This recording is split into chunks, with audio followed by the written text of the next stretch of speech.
Khandu stop वेठो सूफ़ी बुज़ुर्ग हज़रत फ़कीर नूह होथियाणी रहमतुल्लाह जे सालियाना उर्स मुबारक जूं 3 ॾींहनि वारियूं तक़रीबूं पुॼाणी ते पहुतियूं। मेले जी आख़िरी धमाल ते सिंध जी सक़ाफ़ती रांदि मल्ह जे मलाखड़े में सिंध जे मशहूर पहलवाननि सैयद रियाज़ शाह, मुनीर मल्ला, कुर्बान रिंद, ज़ाहिद मल्ला, निज़ामुद्दीन बुगटी, वाहिद मल्ला, खानू शोरो, गुलबहार चांडियो, माशूक बुगटी, अला बख्शीदी, सैयद गुलाब शाह, मौला बख्शीदी, डिनो उर्फ पापड़ जत ऐं ॿियनि मल पहलवाननि हिस्सो वरितो ऐं ज़ोर आज़माई करे शाइकीन खां ख़ूब दाद हासिल कयो।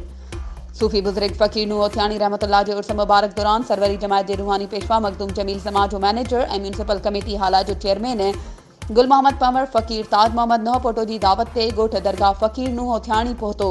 जिते अब्दुल कयूम नोहपोटो समेत ॿिया मोज़िज़ माण्हू मौजूद हुआ। मेहमान ख़ास अॻूणे सूबाई वज़ीर रेवेन्यू मखदूम महबूब जमा जे मैनेजर मीर मुसरत जाफ़री, हैदर उमरानी, रईस वसीम बुग्यो, शेर मोहम्मद दाहिरी,